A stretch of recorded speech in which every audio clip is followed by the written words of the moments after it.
Olá pessoal, hoje nós vamos continuar a falar sobre as superfícies quádricas. O foco hoje é no cone, tá bom? Então, a equação de um cone vai ser dessa forma aqui, ó. Alguma variável vai estar isolada e todas elas estão com expoente 2. Não pode ter nenhuma constante somando e nem subtraindo aí, tá? Tem que ser exatamente nesse formato aqui. Ou o z ao quadrado vai estar isolado, ou o x ao quadrado vai estar isolado, ou o y ao quadrado vai estar isolado. Os sinais na frente das duas variáveis que não estão isoladas, os dois têm que ser de mais, tá certo? Então a forma do cone é essa aqui, é uma forma que a gente já está bem habituado. Vamos ver como é que ficam as interseções do cone com os planos x igual a 0, y igual a 0 e z igual a 0, tá bom? Então vamos iniciar aqui fazendo a interseção com o plano x igual a 0. Se eu substituo o x por 0 aqui nessa equação, eu vou ficar com z ao quadrado igual a y ao quadrado sobre b ao quadrado. Tira a raiz de ambos os lados, vai dar z igual a mais ou menos y sobre b. Ou seja, deu um par de retas, tá? Então, o plano x igual a 0 é esse aqui. A interseção do cone com esse plano, aí dá um par de retas.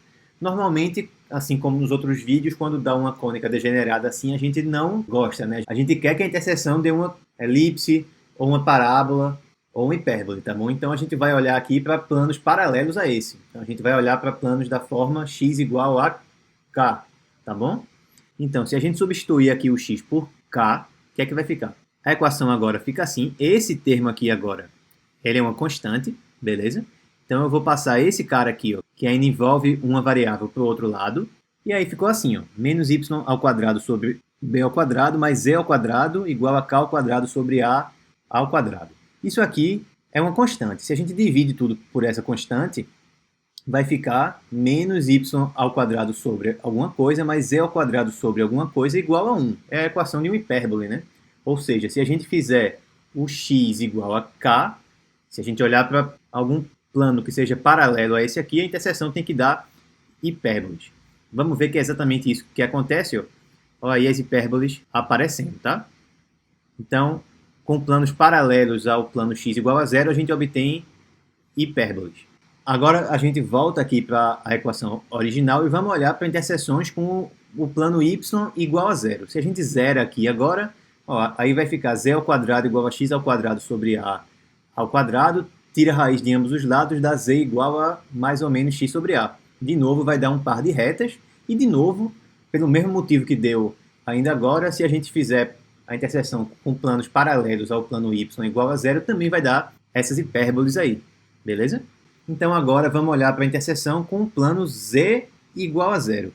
O plano z igual a 0 está aqui. Se o z for 0, a gente vai ter 0 igual a x ao quadrado sobre a ao quadrado, mais y ao quadrado sobre b ao quadrado. A única forma dessa equação aqui ser verdadeira com o z igual a 0 é se o x e o y forem ambos iguais a 0. Então a única interseção que vai ter vai ser o ponto x igual a 0, y igual a 0 e z igual a 0 também. Então a gente só vai ter aqui o vértice do cone como interseção. Então, de novo, a cônica deu degenerada. Vamos ver o que ocorre se a gente fizer a interseção agora com algum plano que seja paralelo a esse daí, tá? Se eu substituir o z por k, aí o que é que vai ficar agora? Bem, o que ficou aqui agora é uma constante, né? Se eu divido agora ambos os lados por k ao quadrado, eu vou ficar com 1 igual a x ao quadrado sobre alguma coisa, mais y ao quadrado sobre alguma coisa. Então, isso aí é uma elipse, tá? A menos que o A e o B sejam iguais, aí vai ser uma circunferência, certo? Então vamos ver essas elipses ou circunferências aí aparecendo quando a gente varia o K. Olha aí, a gente obtém exatamente elipses ou circunferências, né? Certo? Tanto para cima quanto para baixo, tá? No caso em que essas interseções são circunferências, no caso então que o A e o B são iguais, aí a gente vai dizer que é um cone circular, é um cone de revolução. Esse cone pode ser obtido quando a gente gira qualquer uma dessas retas aqui, certo? Em torno do eixo Z. Quem é que é o eixo Z aí pra gente? Ele é o eixo que corresponde à variável que está isolada, certo?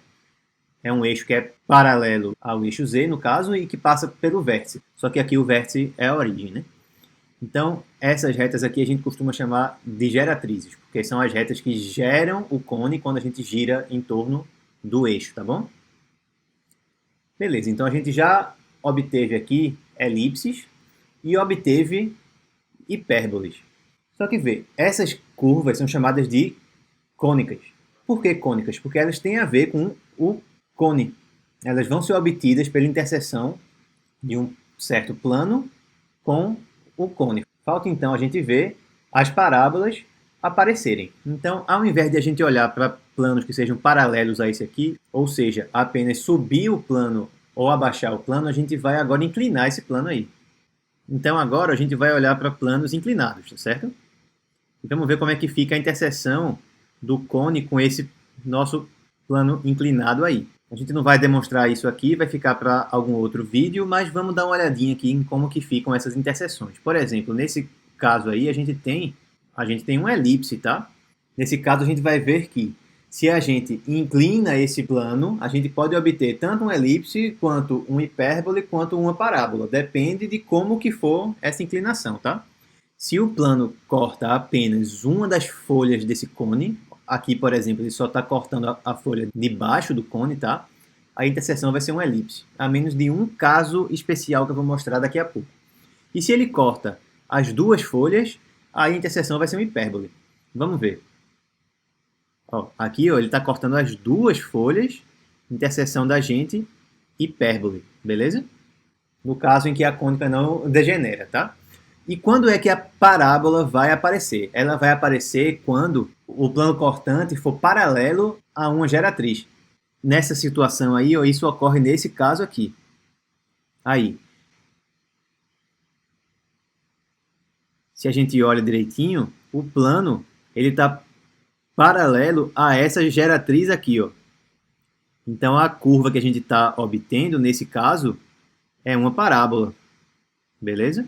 Então isso mostra que todas as três cônicas podem ser obtidas pela interseção de um cone de duas folhas com um plano, o que justifica o nome cônicas para descrever as elipses, as parábolas e as hipérboles, beleza? Em um outro vídeo depois a gente mostra por que essas curvas aí, elas realmente são elipse, parábola e hipérbole nessas situações específicas aí em que eu tinha falado. Quando o plano corta apenas uma das folhas, as duas folhas, ou quando o plano é paralelo a uma geratriz. Beleza, pessoal? Então era isso que a gente queria ver hoje no vídeo. Espero que vocês tenham gostado. Um grande abraço e até a próxima.